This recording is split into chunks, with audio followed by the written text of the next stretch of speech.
ሰሃቦች ለዚያም አሊ ብን አቢ ጣሊብ፣ አብዱላህ ብን ዑመር፣ ነቢያችን ማን ነው እናታችን አይሻ፣ እነዚህ ሶስቶቹ የነቢ ሰለላሁ ዐለይሂ ወሰለም ዘመን ሰዎች፣ ሁለቱ የእርሳቸው ሰሃቦች፣ አንደኛዋ ታላቋ ዓሊም ሚስታቸው እናታችን አይሻ አይሁዶችና ክርስቲያኖች ቢስሚላህ ብለው ካረዱ ነው የሚበላው እንጂ ከአላህ ስሞች በሌላ ስም ቢያርዱ አይበላም ብለው ቃል በቃል ተናግረዋል። ከታቢዕዮች ልክ እንዲሁ ሐሰኑል በስሪ፣ ጣውስ እነዚህ ሚን ኪባር ታቢዒን ናቸው፣ ከታላላቅ ታቢዕዮች ናቸው። እነሱ ራሱ እንደሱ ብለው ተናግረዋል። ሚስቶቻቸውን ማግባትንም በተመለከተ ማነው ሴቶቻቸውን ማግባት በተመለከተ ልክ እንደ አብዱላህ ብን ዑመር የተባለ ታላቁ ሶሓባ አይቻልም ብሏል። ካመኑ ከሰለሙ ነው እንጂ ባሉበት እምነት ከሆነ ላተሕሉ ነስራንያ ብሎ ቃል በቃል ተናግሯል። ክርስቲያንን ሴት ማግባት አይቻልም ብሎ ቃል በቃል አብዱላህ ብን ዑመር ተናግሯል ማለት ነው። እሺ አላሁ ኸይራን አንድ ሊጨምረው። እሺ የምጨምረው ደግሞ ከትላንትና ወዳ እዚህ ገብቼ ነበርኩኝ። የሆነ ሐዲስ ጠቅሼ ጥያቄ ጠይቄህ ነበርኩኝ። ያ ነገር ደግሞ ያንን ሐዲስን ያይዤ ጥያቄን ለመቀጠል ስል ትንሽ አወረዱኝ፣ ወይ ኔትወርክም ሊሆን ይችላል። ያ ምንድነው ከተባለ እሺ ጥያቄን ልቀጥለው፣ ችግር የለም። አላሁ ሱብሓነሁ ወተዓላ ብዙ ጊዜ አይሁድና ክርስቲያንን አህሉል ኪታብ እያለ ይጠራል ቁርአን ውስጥ ማለት ነው። እነዚህ ተውራትን እና እንጂልን በርዞ ሳለ ለዚህ መጽሐፍ ባለቤት ሊሆኑ ይችላሉ። የሂክማው ምንድነው? አላህ በጥቅሉ እንዲህ ብሎ ጥሪ ሲያደርጋቸው። እሺ ለሁለት ይከፈላሉ የመጽሐፉ ሰዎች ብሎ አላህ በቁርአን ላይ ሲናገር፣ ከመጽሐፉ ሰዎች መልካሞች ብሎ ይገልጻቸዋል። እነሱም የመጨረሻው ዘመን ነብይ ሰለላሁ ዐለይሂ ወሰለም እስከሚወጡበት ጊዜ ድረስ እርሳቸውን በተስፋ ሲጠብቁ የነበሩ የሙሳና የዒሳ ተከታዮች ናቸው። ለይሱ ሰዋአን ይላል አላህ። የመጽሐፉ ባለቤቶች ስል እኩል አይደሉም፣ አንድ አይደሉም ብሏል። ሚን አህሊል ኪታቢ ኡመቱን ቃኢመቱን፣ ከመጽሐፉ ባለቤቶች በእኔ ትእዛዝ ላይ ቀጥ ያሉ አሉ። በተስፋ የመጨረሻ ዘመን ነብይ ይመጣልናል ብለው ሲጠብቁ ነበር። ልክ ኢየሱስ ክርስቶስ ከኔ በኋላ ሙሐመድ የሚባል ነብይ ይመጣል ብሎ እንደነገራቸው ያን ተስፋ አድርገው ሲጠብቁ እንደነበር። ዒሳ ምን አላቸው? ወኢዝ ቃለ ዒሳ ብን መርየም ያ በኒ እስራኤል ኢኒ ረሱሉላሂ ኢለይኩም ሙሰዲቀን ሊማ በይነ የደየ ሚነ ተውራት ወሙበሽረን ቢረሱሊን የእቲ ሚን ባዕዲ እስሙሁ አሕመድ አለ። የማርያም ልጅ ዒሳ ምን አለ? እነሆ እኔ ወደ እናንተ የተላኩላችሁ ለእስራኤል የተላኩኝ መልእክተኛ ነኝ፣ ነብይ ነኝ ካለ በኋላ ከእኔ በኋላ ደግሞ የሚመጣላችሁ ነብይ እንዳለ የማበስራችሁ ነኝ፣ ስሙም አሕመድ ወይንም ሙሐመድ የተባለ ብሎ በስርዓት ነግሯቸዋል ማለት ነው። ያን ተስፋ አድርገው ይጠብቁ ነበር የሙሳና የዒሳ ተከታዮች። ልክ እርሳቸውም እንደመጡ አምነው ተቀብለዋል። ለምሳሌ አምነው ከተቀበሉ በተናጠል ልትነግረን ትችላለህ ከተባለ፣ አዎ ከክርስቲያኖች ወረቃ ኢብን ነውፈል እርሱ ካነ ቀድ ተነሰረ ፊል ጃሂልያ አይተበዐ አልመሲሕ ዒሳ ዓለይሂ ሰላም ክርስቲያን ነበር። ልክ እርሳቸው ነብይነታቸውን ባየ ጊዜ ባረጋገጠ ጊዜ ለመጨረሻው ዘመን ነብይ ቃል የተገባኸው በኢየሱስ ክርስቶስ አንደበት አንተ ነህ ብሎ እስልምናን ከተቀበሉ ክርስቲያኖች መካከል ነው። ከአይሁዶች መካከል ልክ እንዲሁ ደግሞ አብዱላህ ብን ሰላም፣ ከዕቡል አሕባር፣ እነዚህ ታላላቅ የአይሁድ ሊቃውንቶች ናቸው በነቢዩ ሰለላሁ ዐለይሂ ወሰለም ዘመን የነበሩ።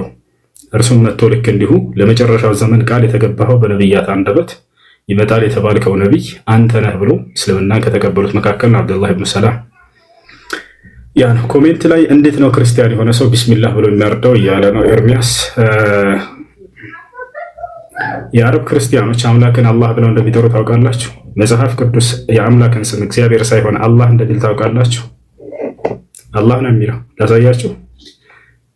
አንተ ከአማራ ክልል ወጥተህ አታውቅም፣ ወደ ሌላ ክልል ማለት ነው። እዛች ላይ እግዚአብሔር ብለው ተርጉሞ ሰጥተውሃል የአማራ ሰዎች። ወጣ በል እስኪ ትንሽ ሂድና ወደ ሌላው ዓለም የአምላክ ስም በግብፅ ሀገር ለምሳሌ ኦርቶዶክሶች አሉ። ማነው አምላክ በላቸው? እግዚአብሔር ነው ብትላቸው በቃልቸው ነው የሚልህ። እንዲህ መስቀል አንጠልጥለው ምንድነው እግዚአብሔር ነው የሚልህ? ክርስቲያን ሆኖ ማለት ነው።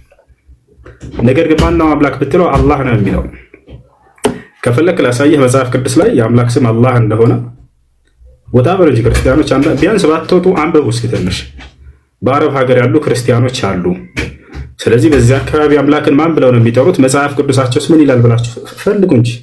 ኢየሱስ ክርስቶስ መጽሐፍ ቅዱስ ላይ ፈትሹል ኩቱብ ይላል፣ መጽሐፍን መርምሩ ይላል። ቦታቸዋል አሳየን እያሉ ነው። ላሳያችሁ፣ ችግር የለም።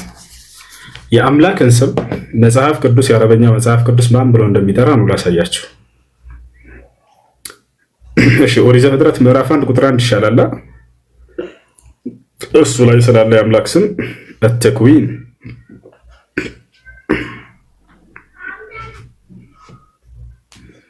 እና ላሳየህ ኦሪት ዘፍጥረት ምዕራፍ 1 ቁጥር 1 ምን እንደሚል። አቤት እሺ ያ ይታያል።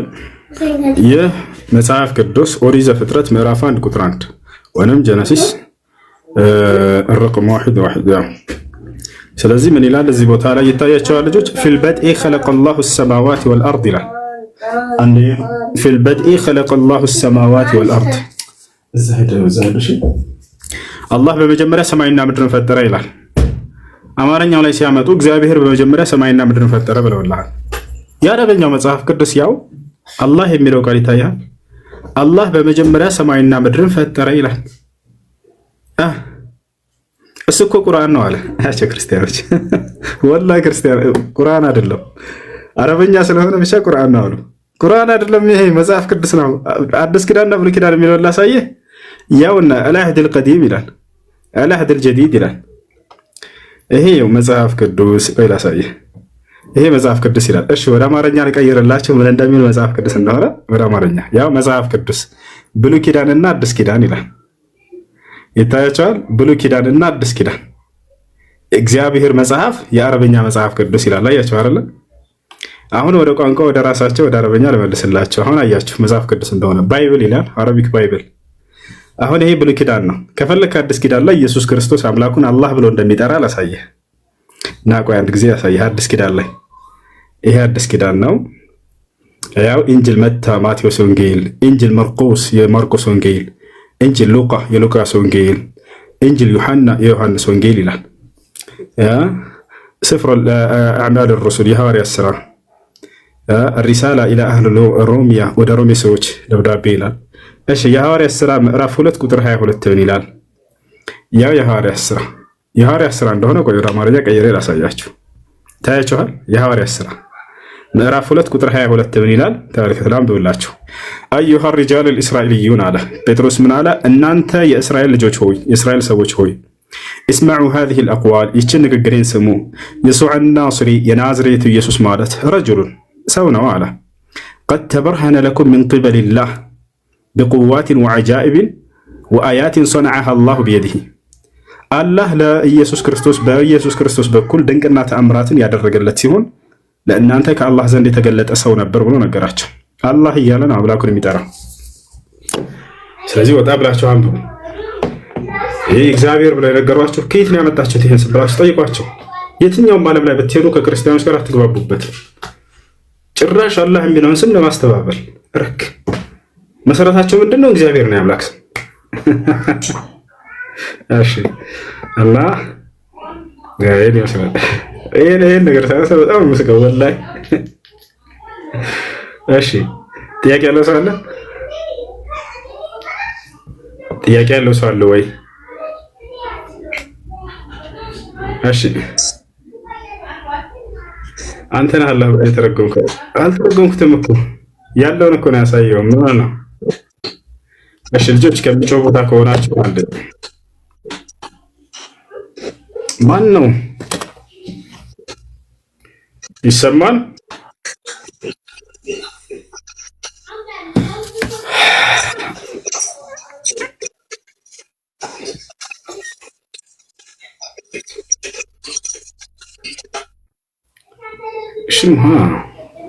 ጁምዓ ነው አይደል? ዛሬ ለምን ሱረቱል ከህፍ አንቀራም? ሱረቱል ከህፍ ያንተ መጽሐፍ ነው አለ። የኔ መጽሐፍ አይደለም። የኔ መጽሐፍ አይደለም። ቆም ብላችሁ አስቡ። የአምላክን ስም ነው እየተሳደባችሁ ያላችሁት። አላህ ባላችሁ ቁጥር የኢየሱስ ክርስቶስን አምላክ ለዚያው የሙሴ አብርሃም የይስሐቅን አምላክ ያው መጽሐፋቸው ነው ታሳየናቸው። እሺ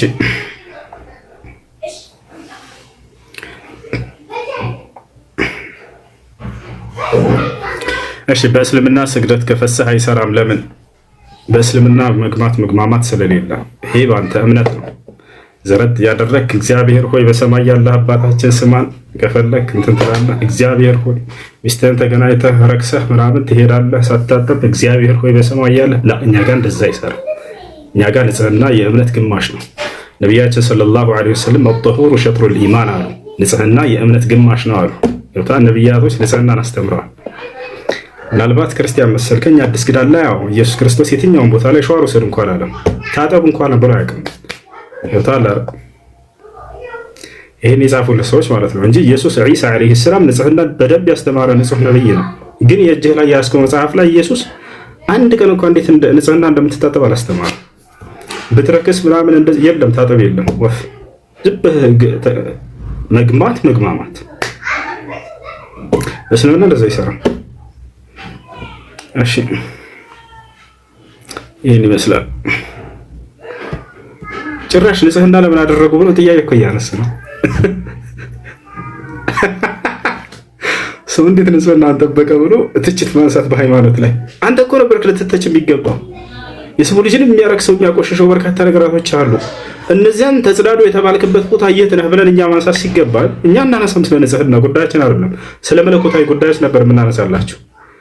ገባችሁ አለ። ጭራሽ እስልምና በዚህ ሊወደስ ሲገባው በእምነታችሁ ልታፍሩ ሲገባ እንዴት ታጠቡ ተባላችሁ? ለምን የፈሳህ አምላክ ጋር አትገናኝ? ምን ችግር አለ? እግዚአብሔር ካካ ከካካችሁ እናንተ ቦታ አይቀርብም። ታውቃላችሁ። ይሄ መጽሐፍ ቅዱስ ላይ ላሳያችሁ። መጽሐፍ ቅዱስ ላይ ምን አለ መሰላችሁ? ብሉይ ኪዳን ላይ አዲስ ኪዳን ላይ ችግር የለውም፣ ምንም የታዘዝከው ነገር የለም ስለ ንጽህና። ብሉይ ኪዳን ላይ ግን ምን አለ? እግዚአብሔር እርኩስ ቦታ አይቀርብም፣ አይገኝም።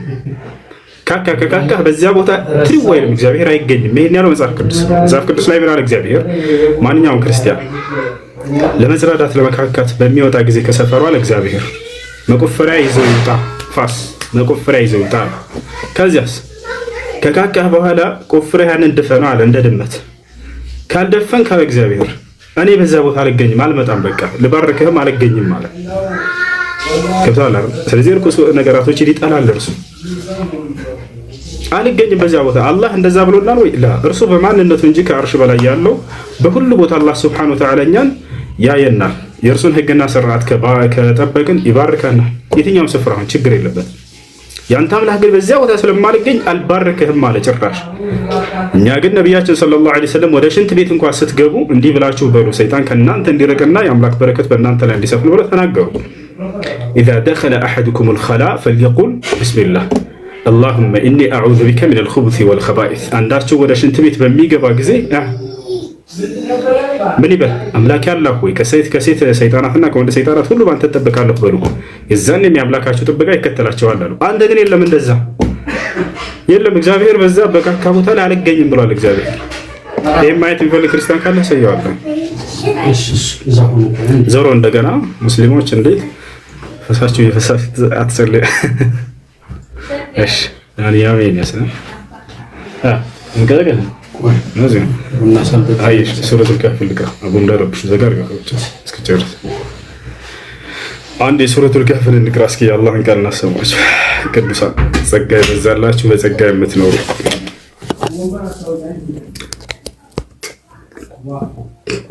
سورة الكهف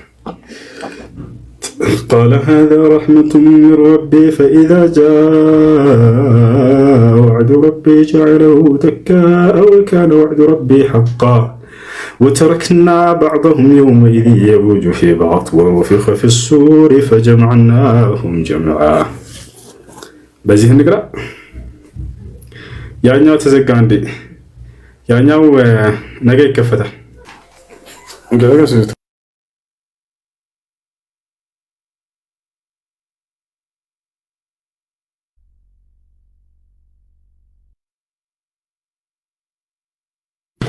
እሺ አድሚኖች ካላችሁ ጥያቄ ያለው ሰው ካለ አስገባችሁ።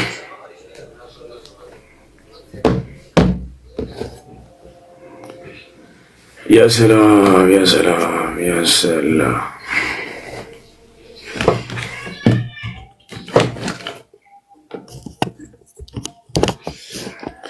እሺ ንገረኝ። ሰላም አለይኩም። አለይኩም ሰላም። ጥያቄ ነበር።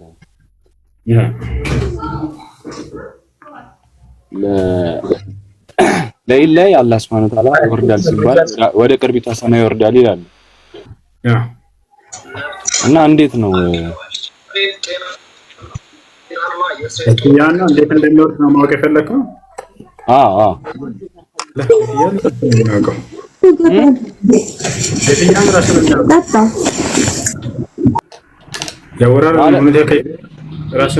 ይወርዳል የሚል ቃል በቁርአንና በሐዲስ ላይ ከመጣ አማኝ በሆነ ሰው ላይ ያለበት ግዴታ ይወርዳል የሚለውን ማመን ነው። አንደኛ እሱ ነው። ኢስባት ማ አስበተሁ ላሁ ሊነፍሲህ ወማ አስበተ ለሁ ረሱሉሁ ሰለላሁ ዐለይሂ ወሰለም ፊ ሱነቲህ ሚን ገይሪ ተክይፍ። እንዲህ ነው ብለን በራሳችን ሳንገልጽ ራሱ የነገረንን አምነን መቀበል። ከይፍያውንማ ካወቅን እመኑ የሚለው ጉዳይ ምንም አያስፈልግም። ቁርአንም ሐዲስም ነብያትም አይላክም ነበር። ካየኸው ካወቅኸው እመኑ የሚባለው ነገር በሩቅ ማመን የሚባለው ነገር አያስፈልግም ማለት ነው። ቁርአንና ሐዲስ የወረደበት ነብያቶች የተላኩበት ዓላማ ሳናይን እንድናመን ያስተምሩን ዘንድ ነው። አይ ካላሳያችሁኝ ማለት የነብያቶች መምጣት ትርጉም አይኖረውም የዛኔ ማለት ነው። ገብቷቸዋል።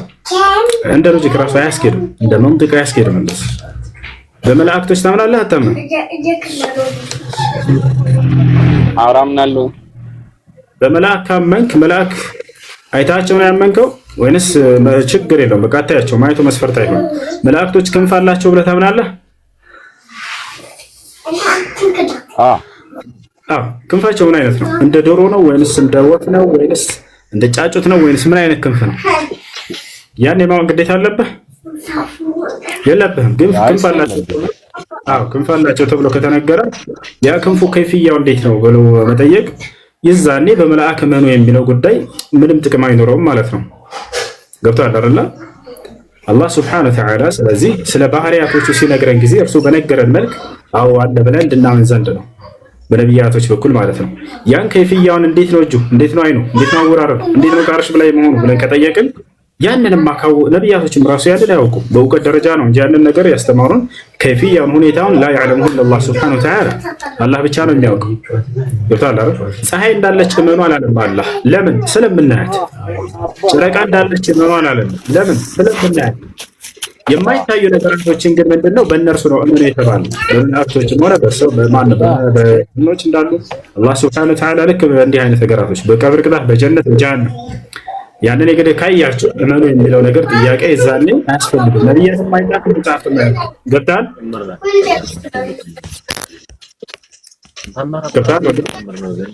አዎ ገባ። አየ መርሐባ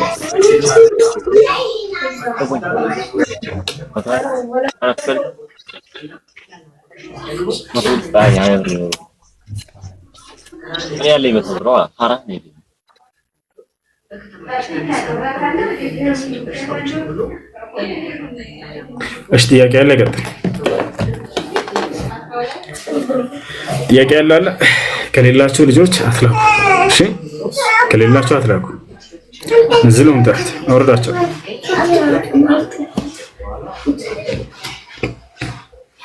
እሺ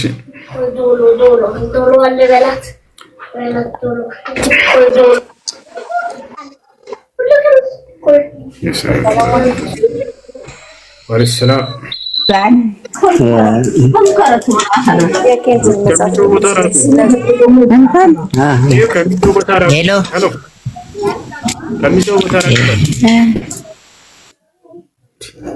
ከሚጨው ቦታ ራቁ ልጆች ስትገቡ። እስቲ ጥያቄ አለ? ቀጥል።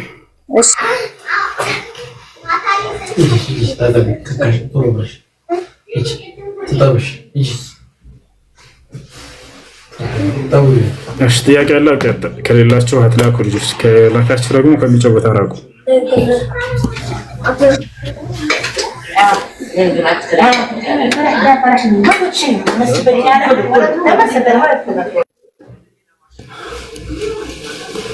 ምን ይሻላል?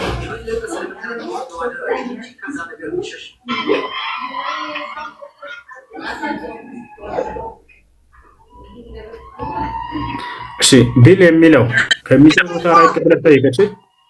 ሚጨው ቦታ ሰላም አለይኩም። ወአለይኩም ሰላም።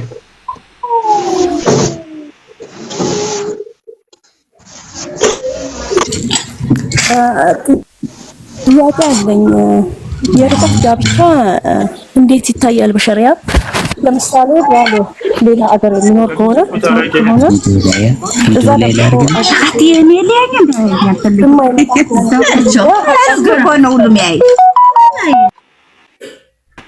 በአላህ ቢል የሚለውን አታስገቡ። ከዚህ በኋላ አድኖች ሰምታቸው 3 ጊዜ ያስገባችሁት የሚጮህ ቦታ ነው የተነገረው። እንደገና አስገባያል ጽፍ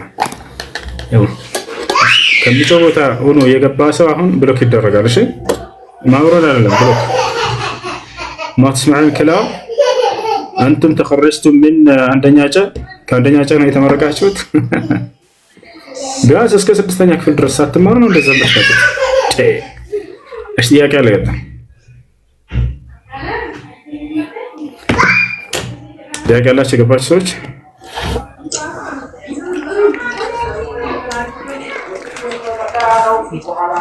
ሄሎ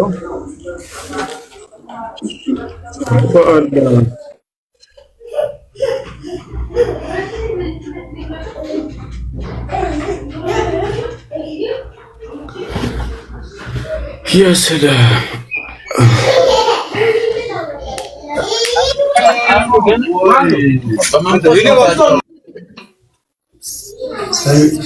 السلام عليكم ورحمة الله تعالى وبركاته. وعليكم السلام. جناز ديسات بميل ولا صار في زمان من قبل والله والله اشتياق لك ትንሽ እሺ የኔ ጥያቄ ነበረኝ። ጥያቄሽ ምንድነው? ጥያቄ ያው በባለፈው ጓደኛዬ ጠይቃ ነበር አንተ ጋር መልሰሃላታል። እሱም ምን ነበረ ኒካ ነው የሱም አባት የኔም አባት ያው ያሻርካሉ። ኒካው የታሰረው ማለት እነሱ ባሉበት ነው። ከዛ ልክ አይደለም ይታደስ ብለህ ነበር።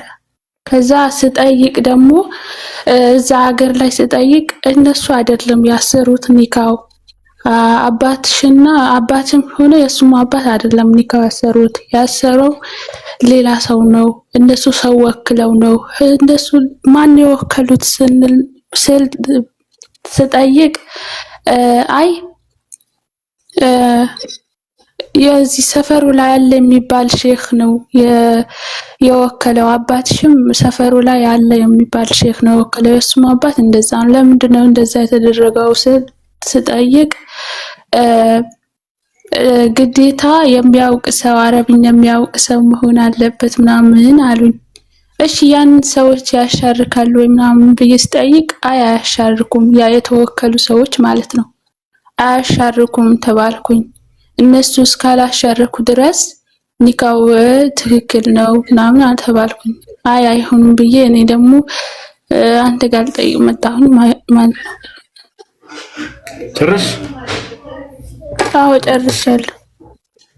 ተዘክላሽ ቆይሽ ወይኩም ለማንኛውም ኒካውን ያሰሩት ሰዎች ሽርክ የሚሰሩ ሰዎች ናቸው ነው ባጭሩ፣ ወይስ ውክልና የሰጡ ናቸው ሽርክ የሚሰሩት? ውክልና የሰጡት ነው ሽርክ የሚሰሩት። በጣም ጥሩ። ሽርክ የሚሰራ ሰው በአላህ ላይ የሚያጋራ ሰው ኒካ ማሰር የማይችልም፣ ውክልና መስጠት አይችልም።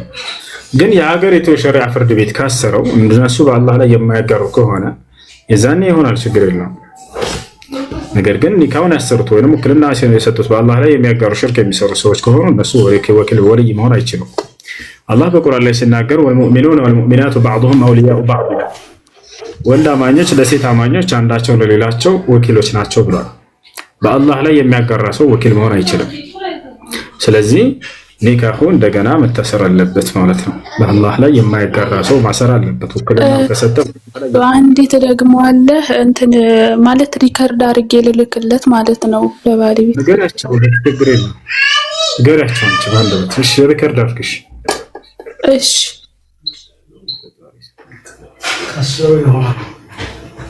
እያረኩ ነው ጀምሬያለሁ። እሺ በአላህ ላይ የሚያጋራ ሰው ወይንም ሽርክ የሚሰራ ሰው ወኪል መሆን አይችልም፣ ውክልና መስጠትም አይችልም። አምላክ አላህ ሱብሓነሁ ወተዓላ ላይ ሲናገር ብናላ ወልሙእሚኑነ ወልሙእሚናቱ ባዕዱሁም አውሊያኡ ባዕድ አለ። የወንድ አማኞች ለሴት አማኞች አንዳቸው ለሌላቸው ወኪል ናቸው፣ ወልይ ናቸው ብሎ ተናግሯል። والمشرك لا يكون وليا للمرأة المسلمة بنص هذه الآية በዚህ በቁርአን አንቀጽ መሰረት በአላህ ላይ የሚያጋራ ሙሽሪክ የሆነ ሰው ሙስሊም ለሆነች ሴት በአላህ ላይ ለማታጋራ ሴት ወኪል ወልይ መሆን አይችልም፣ ውክልናንም መስጠት አይችልም። ታዲያ ማን ነው ኒካህ የሚያስራት ወይንም ውክልና ሊሰጥላት የሚገባው ከተባለ በአላህ ላይ የማያጋራ አላህ ሱብሓነሁ ወተዓላ በብቸኝነት የሚገዛ የሆነ ሰው መሆን አለበት። ሰላም አለይኩም። ያላ ሌላ ጥያቄ ነው?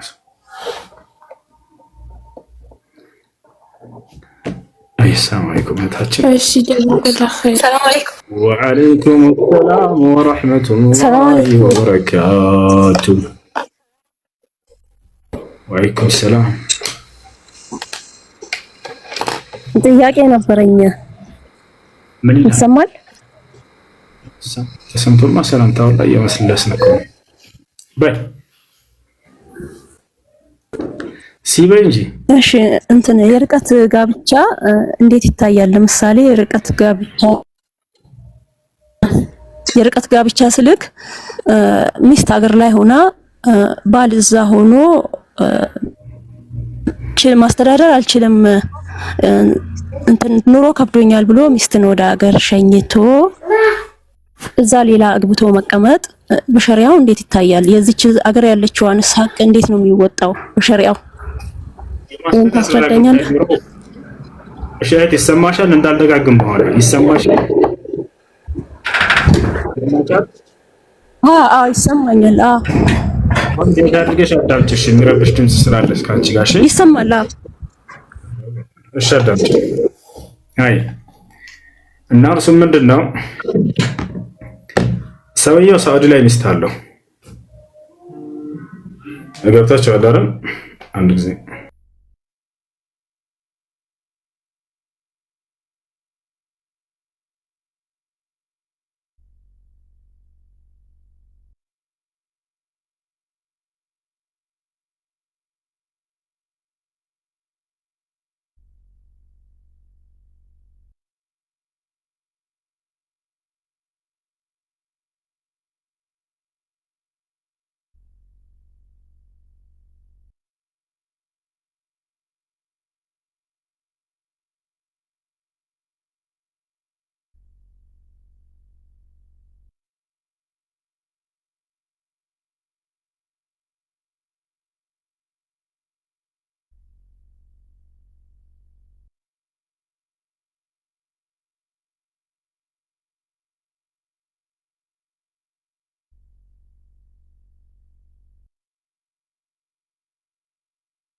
አብዱልአዚዝ እሺ፣ ጥሩ ጥያቄ ስለሆነ የጠየቀችው መልሱን አዳምጡሽ ልጆች።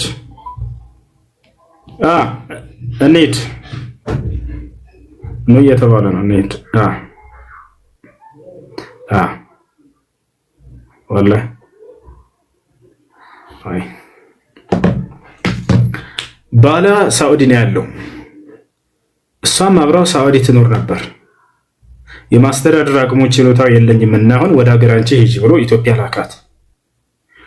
ከዚያ በኋላ እሱ እዛ ሳዑዲ ሊያገባ ፈለገ። ይቻላል ወይ ለዚህ ሰው? ነው አይቻልም፣ ሐራም ነው። አይቻልም፣ ላንተ አይቻልም፣ ሐራም ነው። የመጀመሪያ ሚስቱን የማስተዳደር አቅም ሳይኖረው እንደገና ሁለተኛ አገባለሁ አይቻልም። አላህ ሱብሓነሁ ወተዓላ ሁለተኛ መግባትን መስፈርት አስቀምጦለታል። ያን መስፈርት ካላሟላ ሰውየው ማግባት አይፈቀድለትም፣ አይቻልም። የመጀመሪያ ሚስቱን ማስተዳደር ሳይችል ስደት ላይ ልክ እንዲሁ እሱ ኢትዮጵያ ላይ ቁጭ ብሎ ከሷ ብር እየከፈለ እየተቀበለ ሁለተኛ ይቻላል እኮ አገባል አይቻልም። ላንተ ሐራም ነው፣ ክልክል ነው። መጀመሪያ ሚስትህን ከስደት አውጣት፣ ራስ ሰርታ አስተዳድራት። ያን ሳትችል ሁለተኛ አገባለሁ የሚል ወንድ አይፈቀድም፣ ሐራም ነው በእስልምና። አላህ ፈቅዷል የሚል ሰው እንዲህ አይነት ሰው ጃሂል ሰው ነው። አላህ ላንተ አይደለም የፈቀደው። ገብቶሃል? በጣም ከባድ መስፈርቶች ያሉት ያን ካላሟላችሁ ቅጣት ሁሉ ተቀምጧል በኢስላም። አላህ ሱብሓነሁ ወተዓላ በቁርአን ላይ ከልክሏል። ፈኢን ኺፍቱም አላ ተዕዲሉ ፈዋሒደተን አለ። ማስተዳደር የማትችሉ ከሆናችሁና ብትችሉ ራሱ የፈለገ ሀብታም ብትሆን የማይፈቀድለት ሰው አለ። ፍትሃዊ መሆን የማትችሉ ከሆናችሁ አለ የመጀመሪያ ሚስቱን ጣል አድርጎ ሁለተኛው ላይ ሄዶ የሚጣበቅ ከሆነ ሰውዬ ለዚህ ራሱ አይፈቀድም። ለምን? የዓለምን የሚሞላ ገንዘብ አይኖርም፣ አይፈቀድም ገንዘብ ስላለ ብቻ። ስለዚህ ከባባድ መስፈርቶች እነዚህ መስፈርቶች ካሟላ ነው ሰውዬው ይፈቀድለት። እነዚህን ካላሟላ ሳይፈቀድ ፈዋሂደተን አንዲት ብቻ ግቡ እንደዚያ ከሆናችሁ አለ። የማስተዳደር አቅሙና ችሎታ የሌለው ሰው ከአንድ በላይ ማግባት አይችልም። ያችንም ራሱ የማስተዳደር አቅሙና ችሎታ ካለ ነው የሚያገባው። ከሌለውስ አንድ ራሱ አያገባም፣ አይፈቀድለትም። የሰው ህይወት አምጥተህ እንድታጨናንቅ በአንተ ህይወት ላይ ጨምረህ አይፈቅድም አላህ። ነቢያችን ሰለላሁ ዐለይሂ ወሰለም ሐዲስ ላይ ሲናገሩ ያ ማዕሸረ ሸባብ መን ኢስተጣዐ ሚንኩም አልባአተ ፈልየተዘወጅ ወመን ለም የስተጣዕ ፈዐለይሂ ቢሶም ፈኢነሁ ለሁ ዊጃእ አሉ። እናንተ የወጣት ስብስቦች ሆይ አሏቸው ወንዶችን፣ ከእናንተ የጋብቻን ጣጣ መቋቋም የሚችል ካለ ያግባ ነው። ካልቻለስ እንዳያገባ ነው፣ አይቻልም፣ ሐራም ነው። ፈዐለይሂ ቢሶም አደራ ጾምን ይጾም አሉ። ፈኢነሁ ለሁ ዊጃእ እርሱ ጾም ለእርሱ ጋሻ ይሆንለታል። ስለዚህ የማስተዳደር አቅሙ ችሎታው የሌለው ሰው ልክ እንዲሁ ደግሞ ችሎታው ኑሮት ፍትሃዊ መሆን የማይችል ሰው ከአንድ በላይ ማግባት አይፈቀድለትም ብሎ አላህ ከልክሏል። ታዲያ በዚህ ጊዜ ሴት ልጅ ባሏን ፍቺ ብትጠይቅ ትችላለች? አትችልም? ለምሳሌ ሰውዬ ማስተዳደር አቅሙ ችሎታው ሳይኖረው ሁለተኛ ይፈቀዳል እናገባለሁኝ አለ። መጀመሪያ ዳዕዋ ታድርግለት። ይህ ሰው ጃሂል ነው። ለአንተ አይደለም የተፈቀደው የማስተዳደር አቅሙና ችሎታ ኑሮት ከዚያም በመካከላቸው በፍትህ ማስተዳደር ለሚችል ሰው ነው ብላ ትንገረው። ገብታችኋል አይደል? አይ አይሆንም፣ አንዴ አይ አይሆንም በግዴታ አገባለሁ ካለ የማስተዳደር አቅሙና ችሎታው ሳይኖረው ይሄ ሰው የፍቺ ብትጠይቅ ወንጀለኛ አትሆንም፣ ወንጀለኛ አትሆንም። ገብታችኋል አይደል? ይሄ ነው እና ይፈቀድለትም እህት ባልሽ ሁለተኛ አገባለሁ ካለ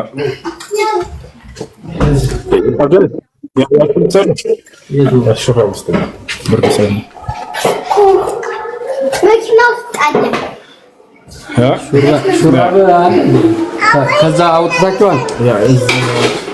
እጅጌ ሙሉ ትናንትና ላይ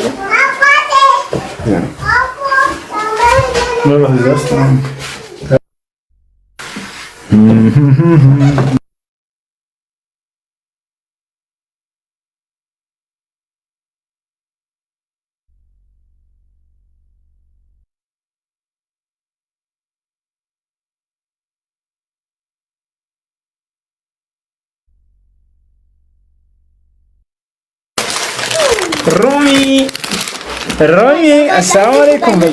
እዚህ አሰላሙ አለይኩም በይ። አሰላሙ አለይኩም በይ። እወዳችኋለሁ። እንዴት ናችሁ? የኮምቦልቻ ሰዎች ደህና ናችሁ ወይ? በርበሬ ወንዝ እንዴት ነው? ቃሪያ ወንዝ እንዴት ነው? ደህና ናችሁ? እወዳችኋለሁ። ቁርአን ቅሪ እስኪ። ቢስሚላህ ራህማን ራሂም። ቢስሚላህ ሰዋላ አሊፍ ባ ካ ሳ ሳ ጂም ሀ ኸ ዳል ዛል ራ ዛል ሲን ሺን ሩመይሳ ማነው ስምሽ? አትበይ፣ ጫማ ከከመ ከከመ። እሺ ሩመይሳ ስንት ዓመትሽ ነው? 18 ዓመቴ። ኧረ ዋላህ ገና 2 ዓመትሽ። الكذب حرام ولو كان تليف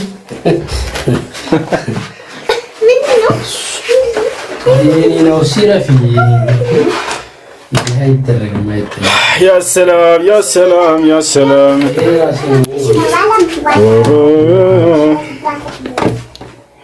እስኪ አብዱላይዝ ልብሴን ፈልገው እጅጌ ሙሉን ያስቀመጥኩትና ይሄ በርደኛን እጅጌ አጭር ነው ቶሎ ፈልግልኝ እሱን እንድለብሰው።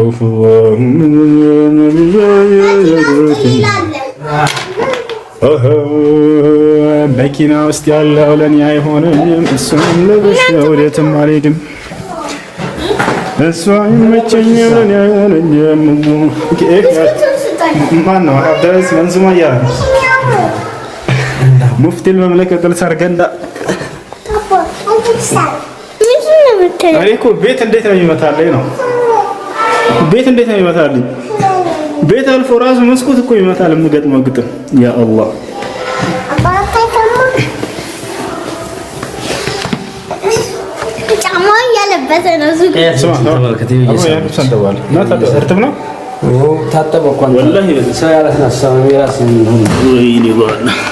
ጫማህን እየሰጠች ነው እየሳመች እያዘለለ ወላሂ ማነው ስምሽ? ኑሃ አቦ በጣም ነው ልጅ ላሳያችሁ ወላሂ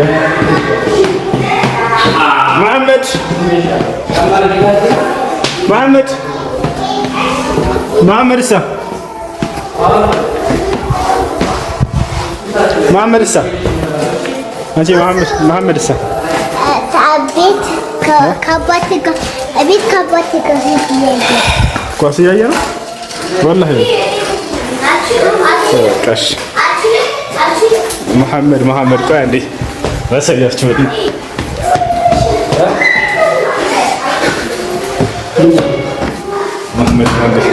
መሐመድ ሙያ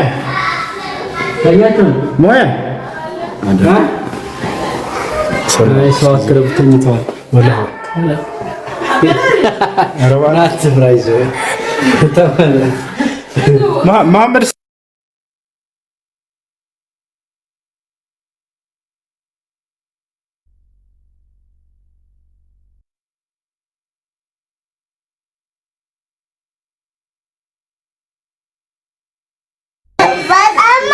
ሰላም አለይኩም ባሽ አይሰላኩም ወዳችኋለሁ ወዳችኋለሁ እንዴት ናችሁ ደህና ናችሁ ወይ ደህና ናችሁ ቻው በላችሁ ቻው አይ ማጃ በጣም ማጃ ደህና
السلام عليكم السلام عليكم ወዳችኋለሁ በላቸው ቁርአን ቅራ እስኪ አሊፍ ባ ታ ሳ ጂም ሀ ኸ ረ በአላህ የማቲ ማአት እቺ ወንድምና እህት ናቸው አይመሳሰሉ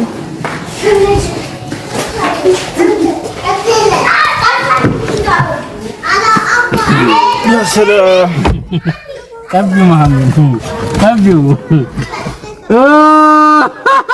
يا سلام يا الله انت ستات مبارك اللهم صل على محمد على سلطة هاي تشارج سلطة بابا يا بسكوت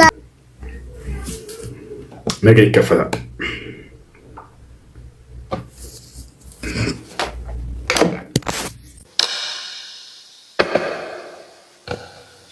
بسم الله الرحمن الرحيم الحمد لله الذي أنزل على عبده الكتاب ولم يجعل له عوجا قيما لينذر بأسا شديدا من لدنه ويبشر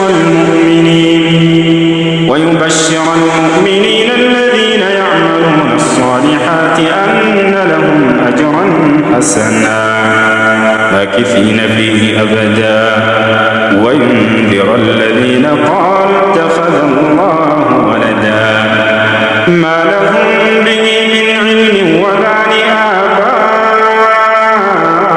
لآبائهم كبرت كلمة تخرج من أفواههم إن يقولون إلا كذبا فلعلك باخع نفسك على آثارهم إن لم يؤمنوا بهذا الحديث أسفا إنا جعلنا ما على الأرض زينة لها لنبلوهم أيهم أحسن عملا وإنا لجاعلون ما عليها صعيدا جرزا أم حسبت أن أصحاب الكهف والرقيم كانوا من آياتنا عجبا إذ أوى الفتية إلى الكهف فقالوا ربنا آتنا من لدنك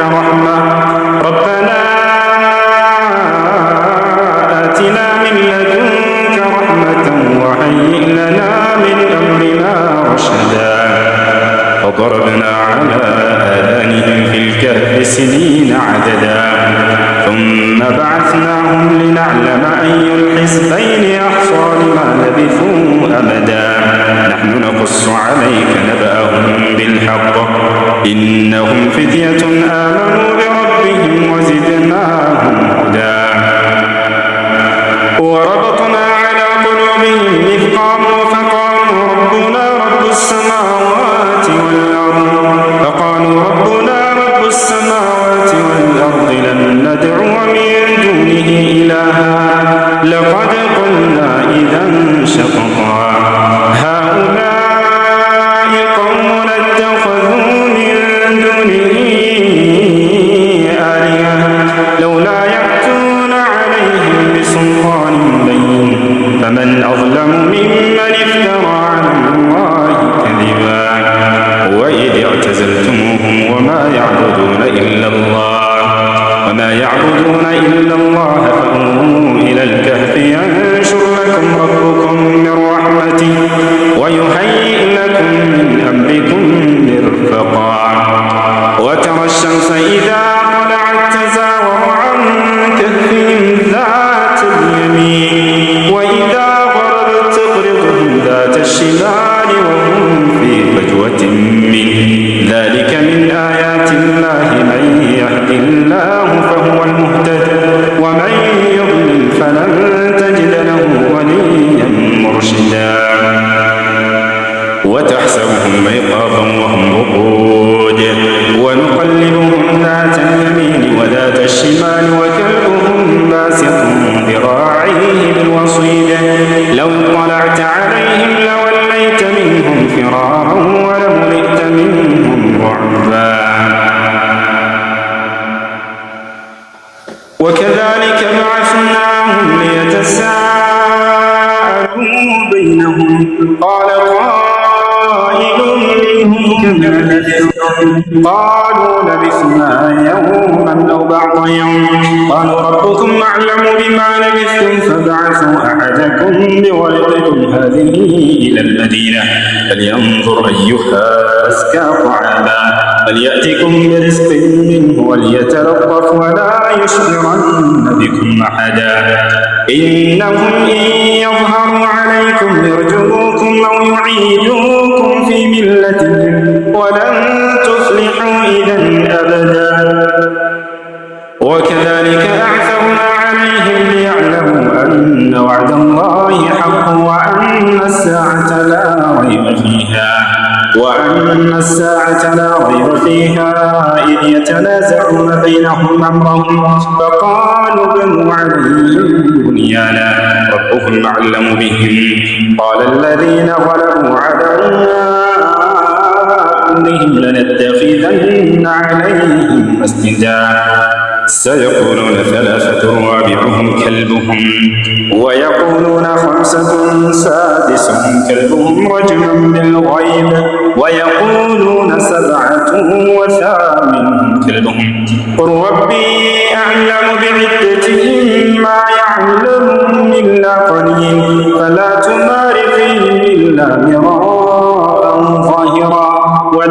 تستفت فيهم منهم أحدا ولا تقولن لشيء إني فاعل ذلك غدا.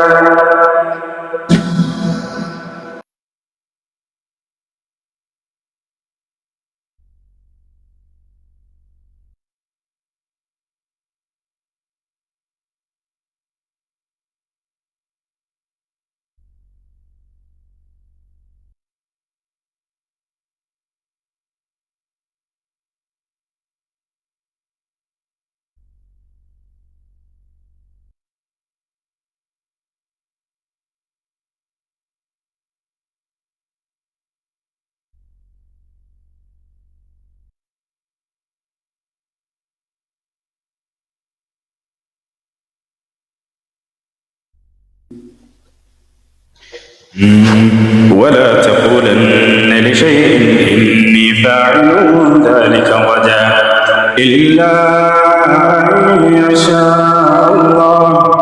واذكر ربك إذا نسيت وقل عسى أن يهديني ربي لأقرب من هذا رشدا. ولبثوا في كهفهم 300 سنين وازدادوا تسعا قل الله أعلم بما لبثوا له غيب السماوات والأرض أبصر به وأسمع ما لهم من دونه من ولي ولا يشرك في حكمه أحدا. واتل ما أوحي إليك من كتاب ربك لا مبدل لكلماته ولن تجد من دونه ملتحدا.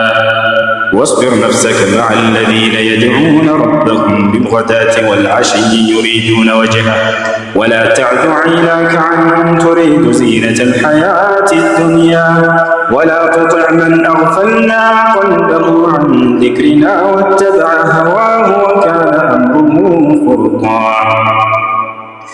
وقل الحق من ربكم فمن شاء فليؤمن ومن شاء فليكفر إنا أعتدنا للظالمين نارا أحاط بهم سرادقها وإن يستغيثوا يغاثوا بماء كالمهل يشوي الوجه بئس الشراب وساءت مرتفقا.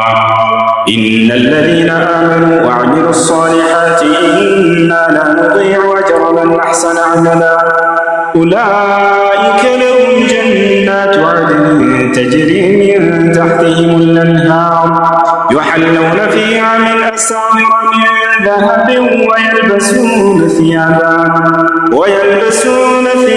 خضرا من سندس واستبرق متكئين فيها على الأرائك نعم الثواب وحسنت مرتفقا.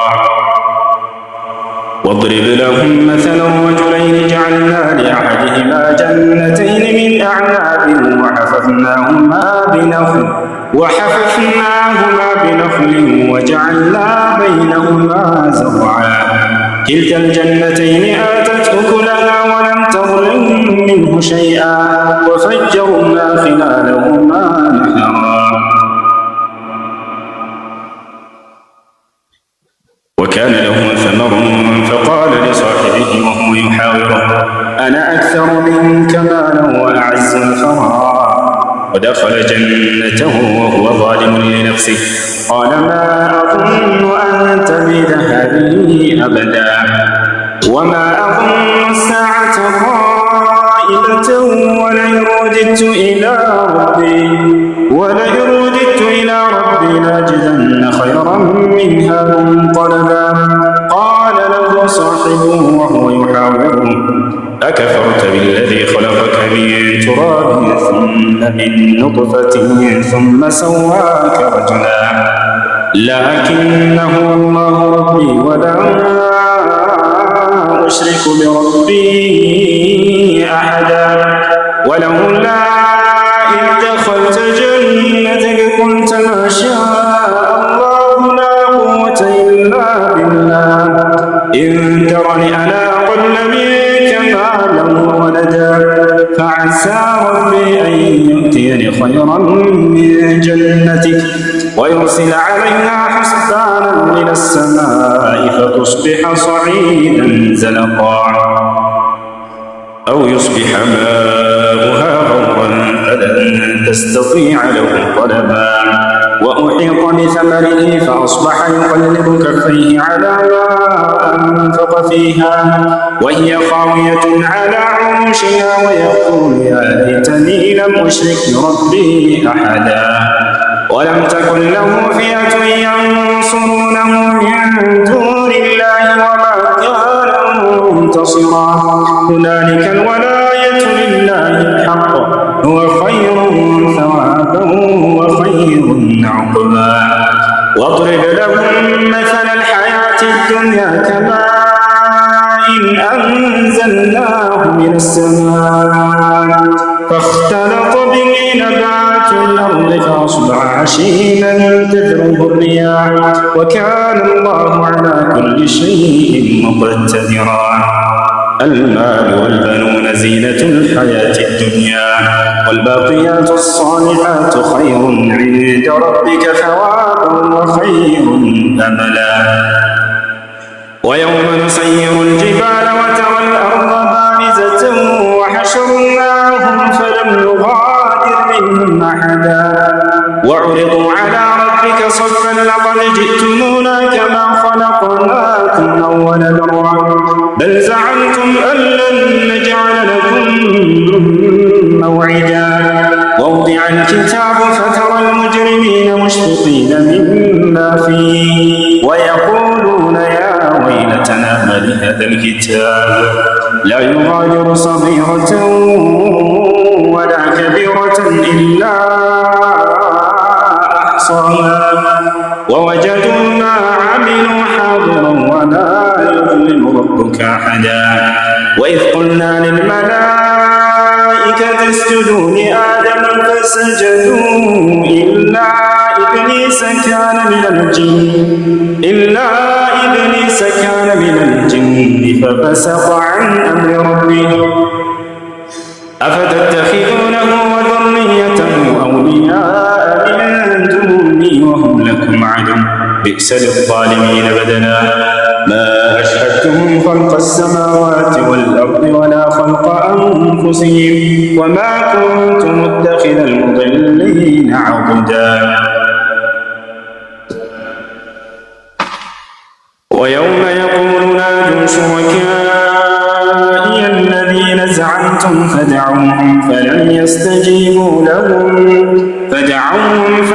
يستجيبوا لهم وجعلنا بينهم موبقا ورأى المجرمون النار فظنوا أنهم مواقعوها ولم يجدوا عنها مصرفا ولقد صرفنا في هذا القرآن للناس من كل مثل وكان الإنسان أكثر شيء جدلا وما منع الناس أن يؤمنوا إذ جاءهم الهدى ويستغفروا ربهم إلا أن تأتيهم سنة الأولين أو يأتيهم العذاب قبلا وما نرسل المرسلين إلا مبشرين ومنذرين ويجادل الذين كفروا بالباطل ليدحضوا به الحق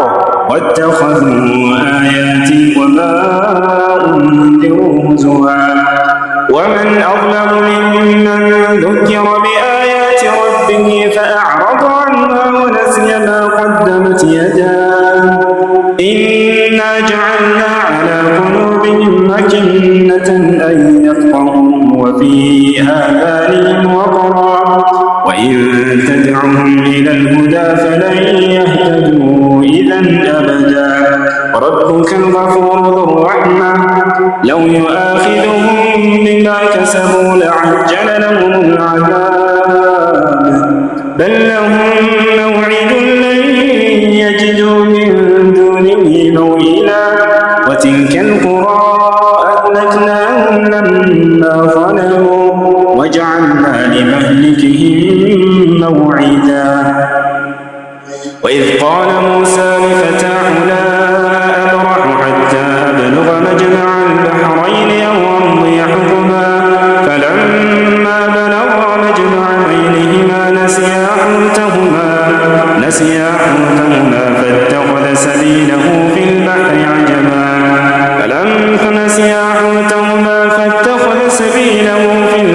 سربا فلما جاوزا قال لفتاه آتنا غداءنا لقد لقينا من سفرنا هذا نصبا. قال أرأيت إذ أوينا إلى الصخرة فإني نسيت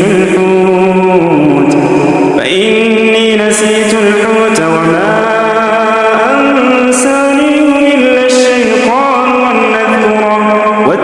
سبيله في البحر عجبا. قال ذلك ما كنا نبغ فارتدا على آثارهما قصصا. فوجدا عبدا من عبادنا آتيناه رحمة من عندنا وعلمناه من لدنا علما. قال له موسى هل أتبعك على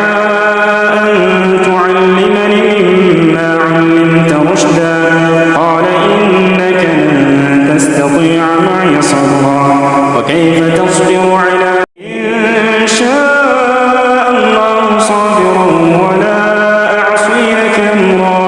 قال فإن اتبعتني فلا تسألني عن شيء حتى أحدث لك منه ذكرا. فانطلقا حتى إذا ركبا في السفينة خرقها قال أخرقتها لتغرق أهلها لقد جئت شيئا إمرا. قال ألم نقل إنك لن تستطيع معي صبرا.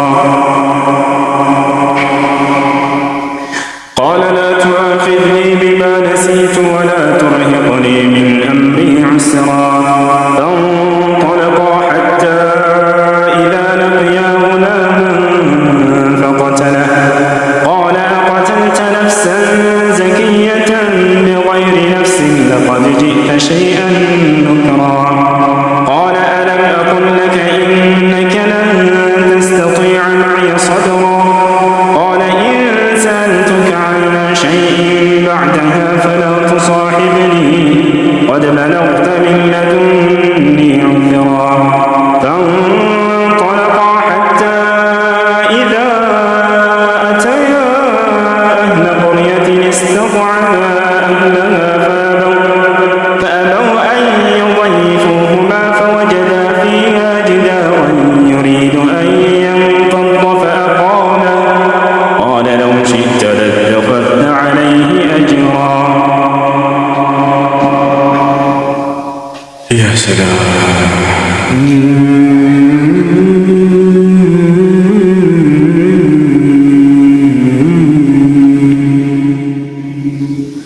قال هذا فراق بيني وبينك سأنبئك بتأويل ما لم تستطع عليه صبرا. أما السفينة فكانت لمساكين يعملون في البحر فأردت أن نعيبها وكان وراءهم ملك يأخذ كل سفينة غصبا. وأما الغلام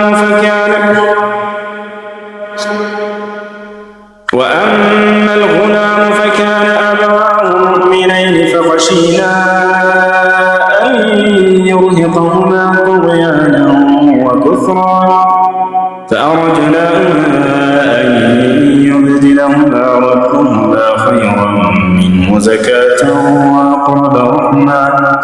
وأما الجدار فكان لغلامين يتيمين في المدينة وكان تحته كنز لهما وكان أبوهما صالحا.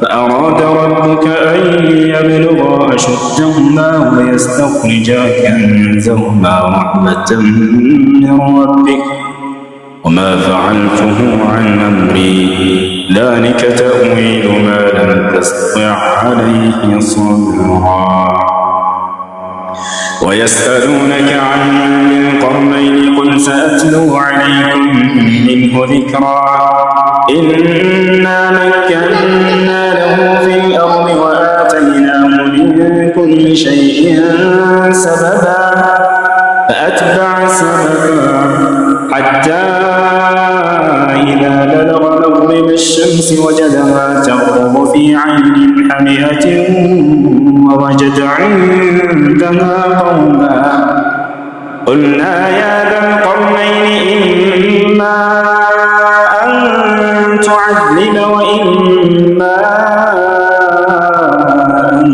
أن تتخذ فيه حسنا قال أما من ظلم فسوف نعذبه ثم يرد إلى ربه فيعذبه عذابا نكرا وأما من آمن وعمل صالحا فله جزاء الحسنى سنقول له من أمرنا يسرا ثم أتبع سببا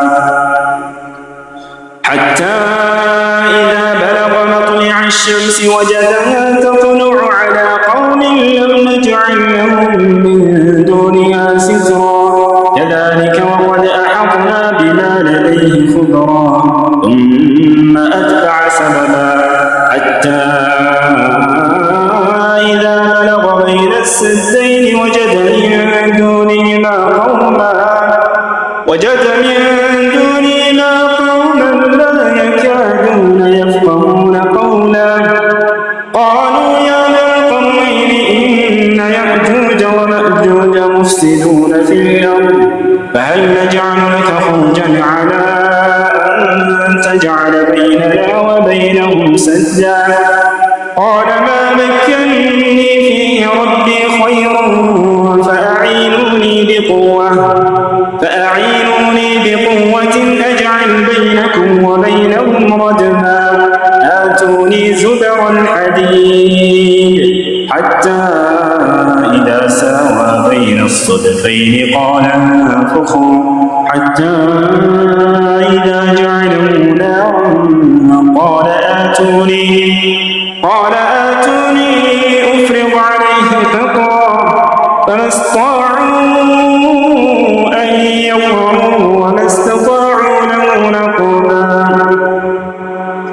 قال هذا رحمة من ربي فإذا جاء وعد ربي جعله دكا وكان وعد ربي حقا وتركنا بعضهم يومئذ يموج في بعض ونفخ في الصور فجمعناهم جمعا وعرضنا جهنم يومئذ للكافرين عرضا الذين كانت أعينهم في غطاء عن ذكري وكانوا لا يستطيعون سمعا أفحسب الذين كفروا أن يتخذوا عبادي من دوني أولياء إنا أعتدنا جهنم للكافرين نزلا قل هل ننبئكم بالأخسرين أعمالا الذين ضل سعيهم في الحياة الدنيا وهم يحسبون أنهم يحسنون صنعا أولئك الذين كفروا بآيات ربهم ولقائه فحبطت أعمالهم فلا نقيم لهم يوم القيامة وزنا ذلك جزاؤهم جهنم بما كفروا واتخذوا آياتي ورسلي هزوا إن الذين آمنوا وعملوا الصالحات إنا لا نضيع أجر من أحسن عملا أولئك لهم جنات عدن تجري من تحتها الأنهار يحلون فيها من أساور من ذهب ويلبسون ثيابا إن الذين آمنوا وعملوا الصالحات كانت لهم جنات الفردوس نزلا خالدين فيها لا يبغون عنها حولا قل لو كان البحر مدادا لكلمات ربي لنفد البحر قبل أن تنفد كلمات ربي ولو جئنا بمثله مددا قل إنما أنا بشر مثلكم يوحى إلي أنما إلهكم إله واحد فمن كان يرجو لقاء ربه فليعمل عملا صالحا ولا يشرك بعبادة ربه أحدا. يا سلام يا جماعة، يعني أكاونتي ማታ ይከፈታል ኢንሻአላህ። ስለዚህ ማታ እንገናኛለን። ሰላም አለይኩም ወራህመቱላሂ ወበረካቱ።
Gracias.